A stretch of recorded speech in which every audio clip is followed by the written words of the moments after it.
Well, most of us are here for one reason, and that's to talk about Avengers versus X-Men. And just in case some of us don't know what that is, there might be a few of us, what is Avengers versus X-Men? Avengers X-Men started, God, the first time it came up was 5 or 6 years ago at one of our summits, like a year or so after Civil War. Someone suggested eventually this would occur, and everybody kept saying, "Oh no, we're not gonna go there. We're not gonna do that." And then when Axel became editor-in-chief, he basically, that was one of his first things, was he was like, now we're going to do Avengers versus X-Men, and he'd been laying the groundwork for it secretly the entire time he'd been running the X-Men. He'd been sort of building up to this, to this thing that they called schism in X-Men, where the X-Men sort of broke up and formed two different teams of X-Men, and we'd done this story when I was working on the X-Men, actually, where there were no New Mutants, and then there was finally one New Mutant, this girl called Hope. And then he sort of built up her character and had her escape into the future and come back. And now the beginning of this is basically Hope is sort of the hope of mutant kind, most of the X-Men think, and the Phoenix Force, which was the thing that was Jean Grey was the Phoenix before, is now approaching Earth. And some of the X-Men think, most of the X-Men think that it's coming for Hope and she's going to be mutant salvation and like a good Phoenix. And most of the X-Men remember that Jean Grey became Phoenix and went Dark Phoenix and killed whole planets full of people. So, so that leads to an inevitable confrontation there. Now, when people brought up back in like a few years ago, that they want to bring back the Phoenix Force, is there like a lot of resistance to that or trepidation? I think so. I mean, Marvel Comics, DC Comics, there's always a certain cyclical nature to whatever, happens. I realize it's now been almost 10 years since the last time the Phoenix has actually been an active part of the Marvel Universe, since when Grant Morrison was writing the X-Men. But not a huge, I mean, I wouldn't say resistance necessarily. Everyone saw the potential for it being, the spark of a huge story, and I think the story that comes out of this is one of those things. There's been a lot of interviews and a lot of previews and stuff to the point where, you could almost know what's going to happen in this first issue without having bought it. But what it builds to, I keep telling people, I'm like, the first act of this story would normally be the whole event, and it's like Act 2 and 3. Like, everything that happens in Act 1 just sort of explodes at the end in all these crazy directions that I've never seen any Marvel comics really go in. So it's pretty, I was pretty amazed when we were sitting down and coming up with this, that we all just kept thinking, it needs to be longer. Can we get 40 pages an issue, or can we get 50 pages an issue? And the answer is generally no.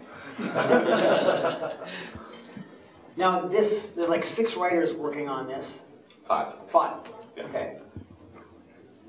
You, me, Brian Bendis. Yeah, Brian Bendis and Jason Aaron were sort of the real drivers behind it, and the 5 of us, me and Brian and Jason and Jonathan Hickman and Matt Fraction, all sort of broke the story out like a TV writer's room, and with our editors, Axel Alonso and Nick Lowe and Tom Brevoort, we had a summit at Brian Bendis' house in Portland to get away from the Marvel office and just out of the spotlight. We just went and had sort of a superhero summer camp at Brian's house last year. And Hickman arrived 10 minutes earlier than me and got the bigger guest room. He was pissed. He made Brian watch Game of Thrones, which he'd never seen. He called it Game of Thorns. It's like, we watched Game of Thorns last night. I was like, shut up.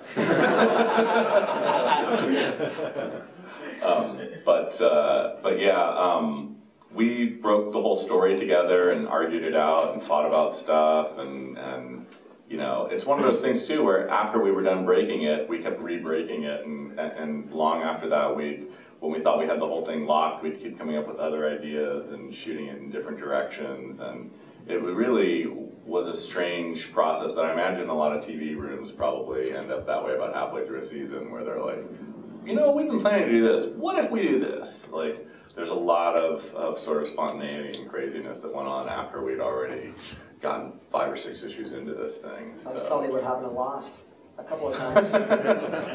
No, they knew all along. Don't diss Lost. It's kind of crazy how far out we actually plot this stuff. I mean, we have summits that talk about stuff that's going to happen 1.5 years, 2 years ahead sometimes, and really, and we know what's going to be in every book for the next 6 months to a year, and we have at least vague ideas about what will come after that. So it's not really easy to yank the rug up and just totally do new stuff or try crazy stuff at the drop of a hat, because these trains are on long tracks. Yep. The really crazy idea, I think initially, Hope was going to be when I think Joe might have been the person who suggested the birth of a New Mutant baby. And I think the initial idea before her name was Hope, or we did the whole story or anything, like 1 year or 2 before we actually did the Messiah Complex storyline, was that when Joe pitched it, he had the idea that the story would end with like Emma holding a baby who she looks down at, and the baby has green eyes, and the baby thinks at her, and and you realize, like, oh my God, it's Jean Grey. But that never happened, because that was one of those ideas that everyone in the room was like, really? Oh my God, it's Uncle Ben! Adopted a baby! Great power, great responsibility! And how did you guys break it down as to who would be writing? Because it's 12 issues, and you have the verses made. How do you guys break it down? Who's going to be writing? A little bit of drawing straws, honestly. It was a little bit of claim it if you want it, kind of, and Jason and Brian got to pick. Jason and Brian wrote the first 2 because they were really, they did the hardest work. We all thought and plotted it out that they had to write the issue by issue outlines to make sure the whole story worked, because you just can't do that with 5 people or you'll just never get it done. So the 2 of them really hashed out the nitty gritty parts of it, and I'd done that before when I worked at DC on a couple Batman events. Greg Rucka and I would take the lead after everybody had plotted out and just sort of chart down, okay, this is what we all said was going to happen, and then you find the plot hole, and you're like, So they had to do those parts. So they wrote the opening chapters, and then the rest of it was sort of decided by who would be a better fit for X part, or who really wanted to draw such and such or write such and such scene. Somehow I managed to not get a single issue in the second act, so I didn't get to have an issue drawn by Olivier Coipel, which is totally sucks. The pages from his issues are the best art he's ever done. It's and the storyline for Act 2 is just mind blowing. So now, why wasn't one writer doing the entire thing? Was it just too massive? It's too big of a story, I think. No, it's such a huge story. It's 12 issues, bi-weekly. I don't think anybody would have been able to maintain their schedule in any of the other books that they're working on, for one thing. And Matt had just gotten through with Fear Itself, which, every issue went through, the meat grinder of rewrites and editor notes, and they always, these big events go through so much of, well, this affects this, and there's just so many moving parts in these things that I think at where we were, we knew this was going to be the big event for the year, and we all had decided, we all have been pushing for a long time. Well, they always start out this way, actually, where we're going to do this event and there's going to be no tie-ins. It's just going to be this one thing. And then by the end of it, there's 900 tie-ins. And this one was the one where we were like, okay, we're going to get all the big guys on it. We're going to have our big guns. We're going to do this one thing. There will be one tie-in book, and that will be it. And I think Brian had done, God, 2 or 3 of these things. He's done at least 3, huge Marvel summer events that he's written himself. And I think no one really wanted to shoulder this, and I don't think Axel really wanted to sort of set it on any one person's shoulders. And I think Axel, particularly because of how we'd done a couple things in the X-Men office, really liked the idea of sort of writers rooming it and sort of dividing up the work and getting everybody else's inputs. And everybody brings a slightly different voice to their issues, so you get things that no one writer would have thought of. I mean, I just got pages today from a scene for issue 4 that is one of the. I actually laughed out loud when I saw it. And because it was just like such a fraction kind of moment. Cool. But you can still obviously call the other writers if you get ideas, because if you're watching the pages, you can still tell them and say, maybe you should do this. Or, oh, yeah. Yeah, well, there was plenty of that in those rooms. I mean, I don't know if you saw, MTV is doing like a series of documentaries about the behind-the-scenes stuff here, and they were actually allowed access to the writer's room and stuff, so you can see, they cut out all the permanent details that there's a lot of yelling back and forth, and, well, I think this, and they don't realize we're actually talking about whether we should have Grace Papaya or Five Guys, but it looks really exciting. But no, it is like, it's kind of interesting. They're on like the MTV Geek thing. They showed the first one, I think today maybe, or over the weekend, I can't remember, but they're going to do like one a week the whole time this is coming out. But I think mainly the schedule of it was just so, they haven't tried to do a bi-weekly one since House of M, which I don't think made it all the way through on a bi-weekly schedule, just because it's so hard to get any one artist to do that much. That's why we ended up with 3 different artists too, because the workflow, I mean, they're working on issue 9 at the same time they're working on issue 4, it's just to keep it on schedule. Now how heated did things get in the writers' room? I mean, I think you guys are all friends, but I mean, did you guys collaborate or were you fighting for? None of us were really fighting with each other. There were moments where someone would have an idea that they would just stick to, and you just think, no, that's dumb, or that's not a good scene. What about this? And usually it's more of a sort of like hearing someone else's idea and then going, oh, but what if this too? And more like that. The real contentious ones, in those writers' rooms used to be, like Jeff Loeb and Brian Bendis would just,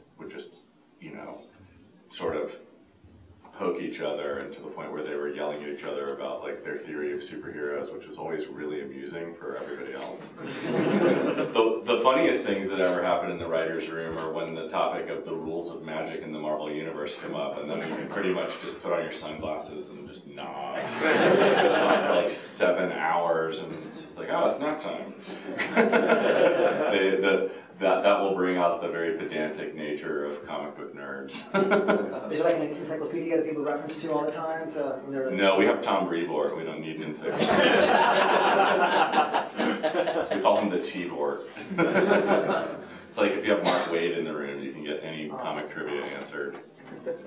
Even Civil War, I basically, Civil War starred Captain America, and I was writing Captain America, so I spent the first half of it finishing a storyline that started before Civil War, where Cap was in London, so I was like, okay, well, I don't have to deal with Civil War. And then when that was over, I was like, well, he's the star of this thing, I should do a few issues. But I did like character issues that were sort of using Civil War as a backdrop to explore where my characters were at. And yeah, I try as hard as possible not to get like sucked into those, because, like I said, there's always like 90 tie-ins, and I just, they've been very cool to me and let me just have my books be, their own little universe within the Marvel Universe most of the time. So what changed this time around? Just, it was the opportunity of working with my friends on something, and not having to write the whole thing. It's just, even my superhero work is sort of based on, crime fiction or espionage fiction, and, I do the odd crazy sci-fi story once in a while, but most of the stuff that I do is much more grounded than a giant superhero event would be, and it was just really the opportunity. I mean, those 4 guys are 4 of my best friends, so it was like another excuse for us to be flown places to hang out together. So, and I did really like the story, the way it was coming together too. I was really like impressed that it wasn't just let's get these 2 teams on opposite sides of an argument and fight. Like, I can't ruin anything, and I wouldn't want to, but the places that the story ends up going, as a reader, I was like impressed. Like, I almost at one point was like, oh, I wish I wasn't working on this so I could just read these issues, And I've tried as hard as possible not to. We're kind of living in like the sort of temporalization of comics. That every year there's got to be some kind of event, but especially for Marvel. I mean, DC's. It does seem like that. It's been like that the whole time I've been there, sort of. I came in post Avengers Disassembled and took over Cap right after there had been a big sort of, groundbreaking, we did this thing, and now we're starting a bunch of new books over at #1, and it seems like, yeah, you're right, it's like every summer there's like a big summer kind of exciting thing to sort of try to drive people in. And, well, I mean, what does that say about the state of comics? If every summer you're almost dependent on this one event, and it causes like a big uptick, and then the rest of the year you'll do some ramifications, and then relaunch something, kill somebody every summer, or bring them back every summer. I mean, hey, we brought him back in the fall. Boy, I don't know what that says about the state of comics. I mean, what does it say about the state of all media that, summer now for movie season begins in February, it appears. Everything's a tentpole this or a tentpole that. I can't speak to corporate comics. My personal habits as a buyer, I just buy the books that I like. So, but I'm not, a giant comic book company that's putting out, dozens of comics every month that they're trying to drive people to. So I don't know. I mean, it is an interesting time. I remember when they first did Secret Wars when I was a kid, and I was like, wait, you expect me to buy all these books now all of a sudden? So and all the tie-ins. I mean, yeah. it's huge. Was it? Spider-Man put on a black costume, and I'm like, I'm done. That's it. And then people are like, no, the black costume's cool. So I don't know. I mean, it's one of those things. You go to conventions, and people always complain about the events, but then the events sell better than everything else. So it's like, well, maybe it's just those are the complainers are the only ones who show up. Sometimes it seems like, we all. I'm sure everyone in this room loved Battlestar Galactica, and it was like watching it like 1 million people. So as opposed to Big Bang Theory, which is like 20 million people. Yeah.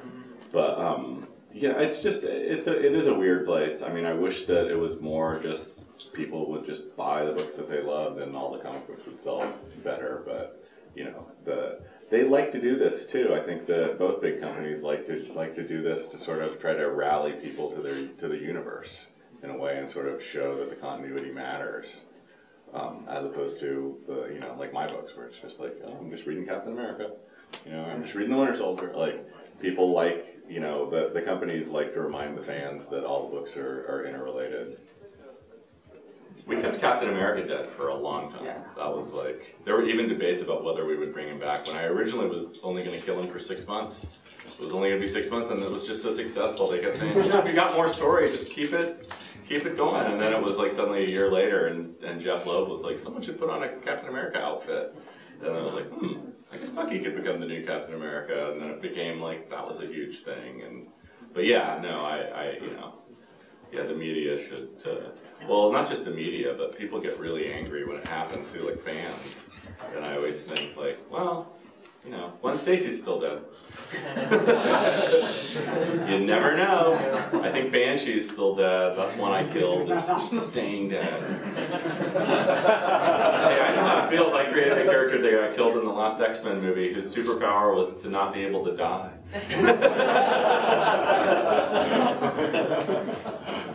Or pay royalties. Well, some of it was artist dependent.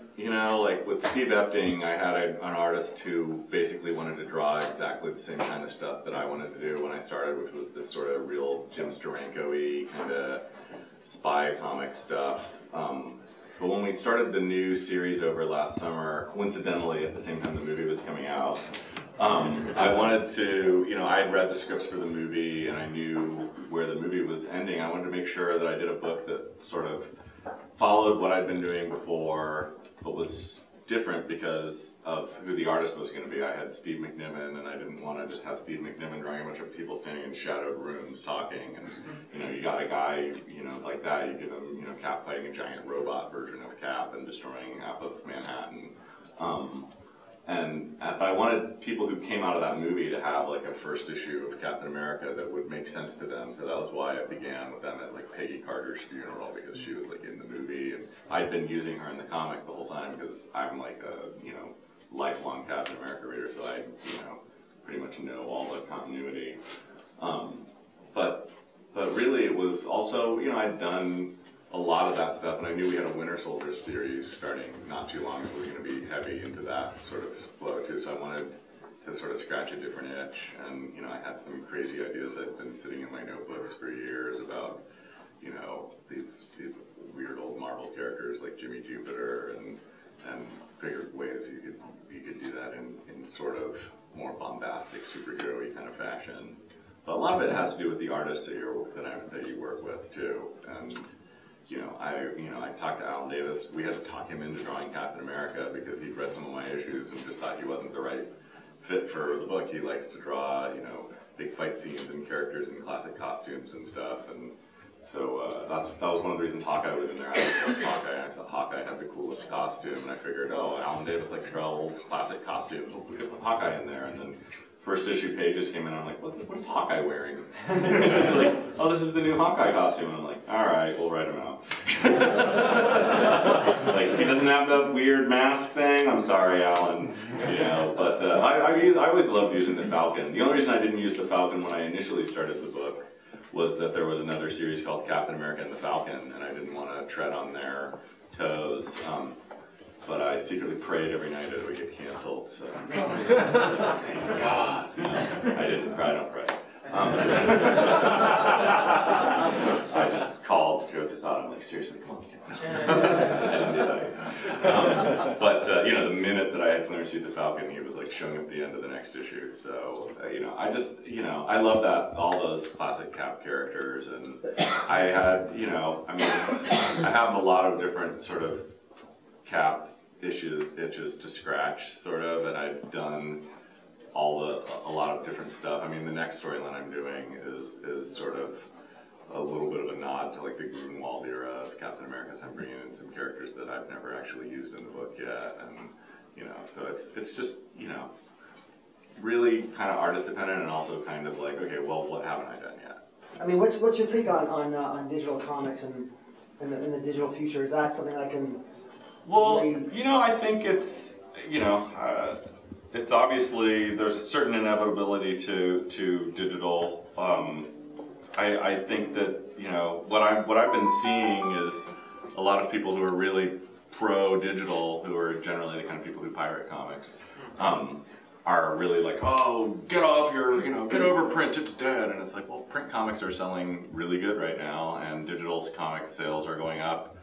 What I've noticed is the comics that sell best in print also sell best in digital, so they seem to be, either reaching different audiences or reaching the same kind of audience. I like the idea of being able to buy the comic and then also get like a free digital download of it. Like when I buy a Blu-ray DVD, I can also, put it on my computer or put it on my iPad so I can watch it when I travel without having to bring the DVD along. So, I don't know. I mean, I'm an old man. I've been buying comics since I was 4 years old, so I love print. But I love giant, big print art books. I mean, my favorite book I bought recently was the Wallywood Artist Edition, which you don't even have a bookcase that it can fit in. One doesn't exist. It's like 7 feet tall or something.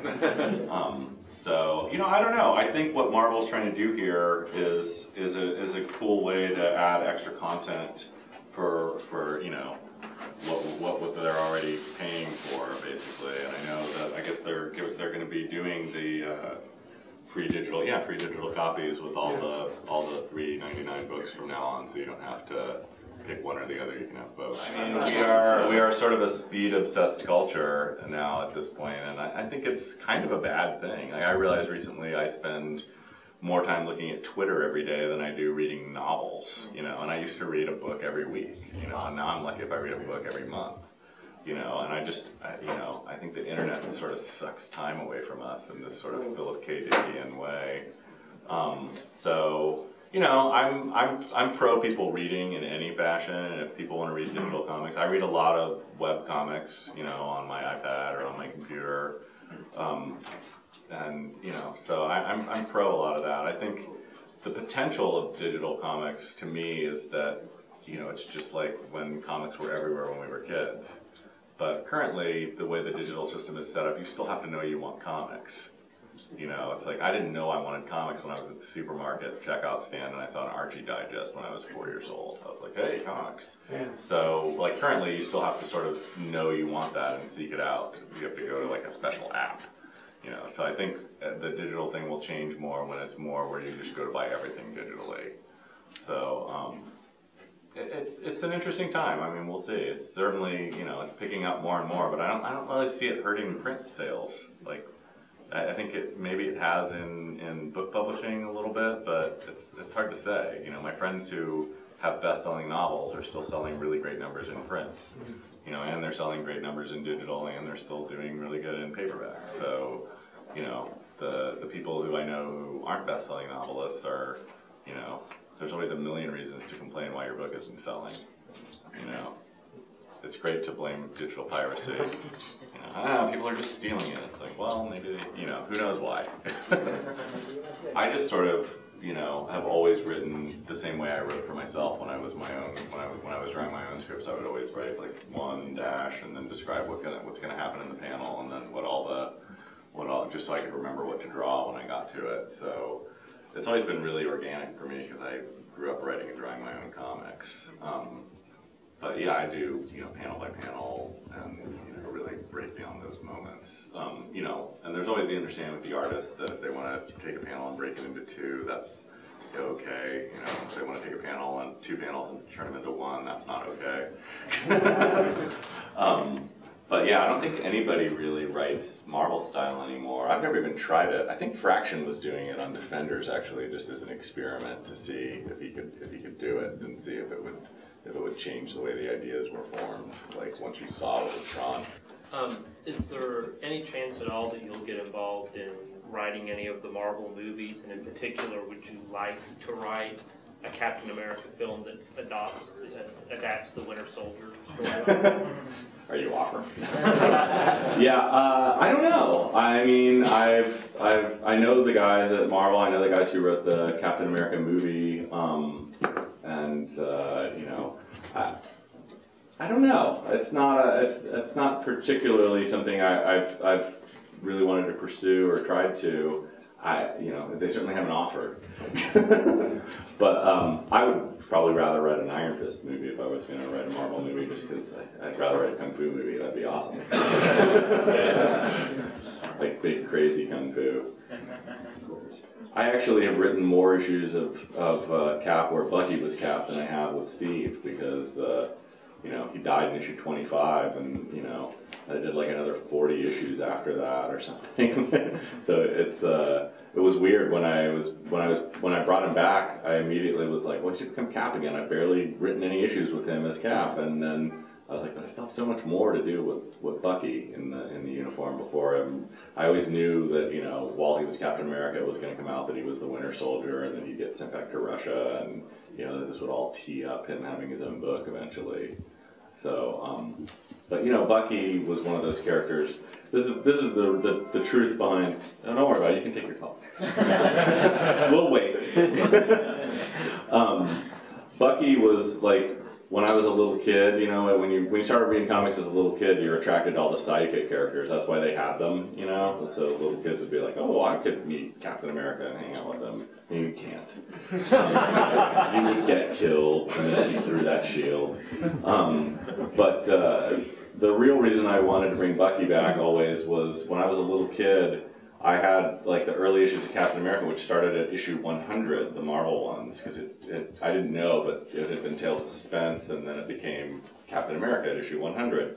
So I just assumed that in issue 99 of Captain America, which I assumed was published in 1945, there was an issue where Captain America and Bucky were kidnapped by Baron Zemo, and Bucky got murdered. But then I went to comic convention when I was like 8 years old and tried to find that issue and found out there wasn't one.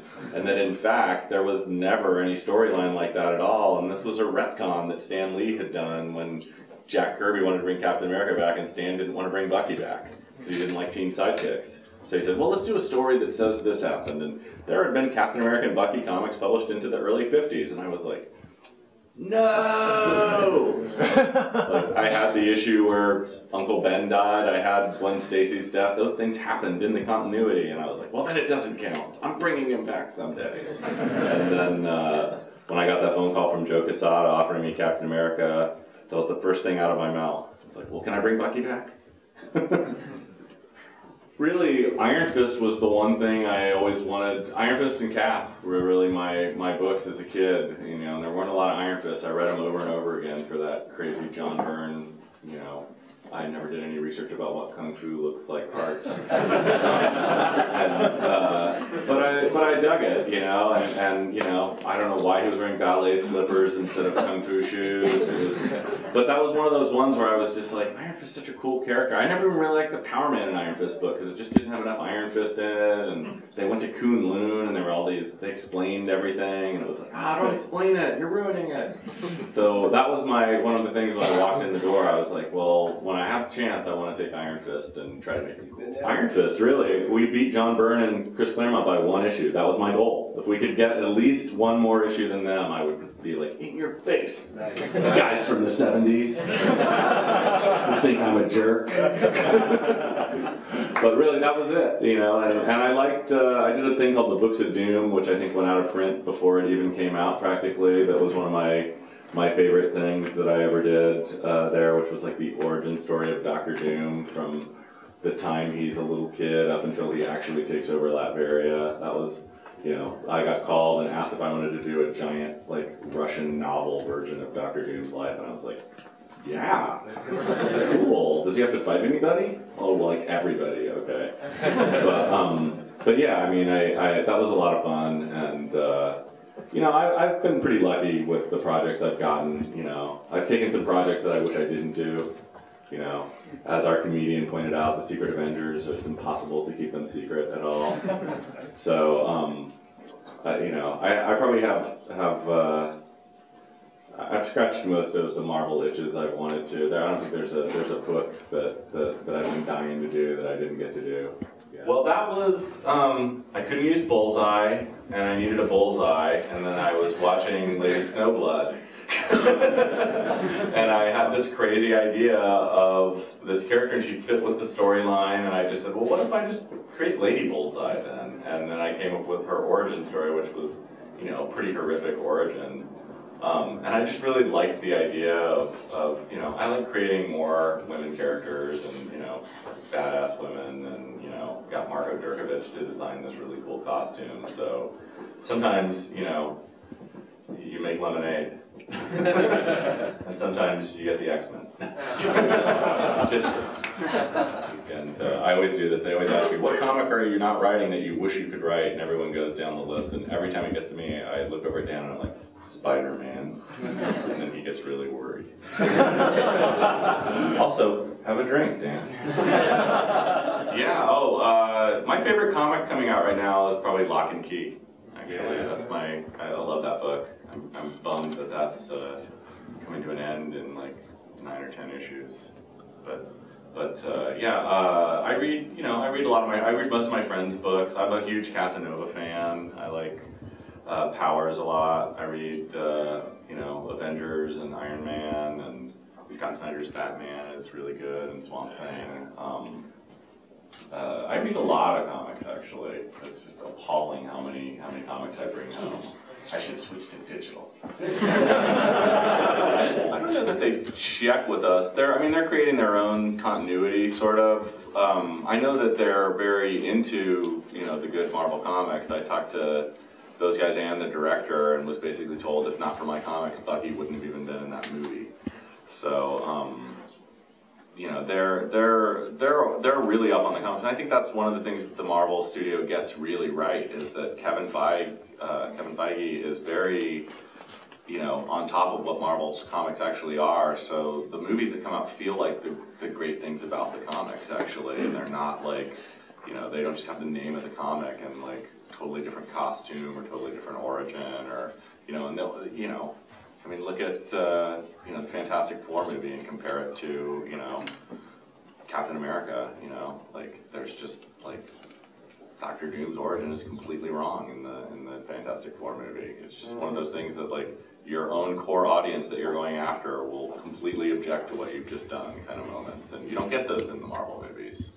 You know, they know how to do it right. It really feels like it, you know, they took control and they sort of showed that, you know, given the proper people and the proper control, they could make these things kick ass, you know. Craziest con moment? Well, last year, or was it a year or two ago? A couple of, within the, I guess it was two Emerald City cons ago, there was a moment where I thought someone was about to try to kill me. That was right after I had been getting death threats from teabaggers over an issue of Captain America, and there was a guy who got up who was clearly just home from Iraq, and he came up to the mic, and I literally put my foot up on the thing under the table. I was going to kick the table over and run, and leave Nat Fraction and Brian Bendis to catch the... But the guy was like, held up that comic as he was walking, and I'm like, oh God, here's the cover. I'm like, oh man, it's coming. And then when he got to the mic, he said, this was a great comic, and there was nothing offensive in this comic. Why did you people apologize for it? And then I got to explain, I was like, we didn't actually apologize for it. We apologized for specifically saying that that was supposed to be the Tea Party, where, because Marvel, my whole thing was always like, it wasn't, it was going to be the coffee party or whatever, the jerk party. I don't, you know, like, it's always Roxxon oil, it's not Exxon oil, it's, you know, it's our world but one step removed. That was the whole thing that I was like, hey, you know, that sign should not have been a sign directly from a actual Tea Party rally. You know, the minute Marvel released any kind of statement at all, the same people who were, you know, giving you know, crazy, you know, teabaggers my home address and email were also saying, oh, Marvel backs down. I'm like, well, we didn't exactly back down, but, you know, thanks for calling out the dogs. But that was a lot of fun, getting, you know, emails from people saying they were going to burn my house down because the Falcon said he wouldn't feel comfortable in downtown Boise during an anti-tax rally. It's like, have you been to downtown Boise? Guys from Harlem, not a lot of them. We're at a point in Marvel, it seems like a lot of long-running stints are ending, like Bendis on Avengers and Hickman on FF. Should we feel secure that there's many more Cap stories to come from you, or...? You can feel secure about whatever you want. I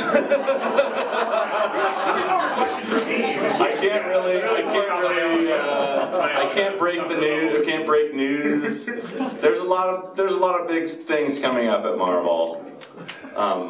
You know, there's so much big stuff coming in the works that I just, you know, I wish I could tell you. But we're not drunk at a bar. Okay, one last question for me. Avengers versus X-Men, who wins? Well, I mean, Avengers, obviously. You're gonna have to buy 12 issues and no, I don't even know how many tie-ins. Not enough. Not enough, people. No, you'll see. Nobody. The readers.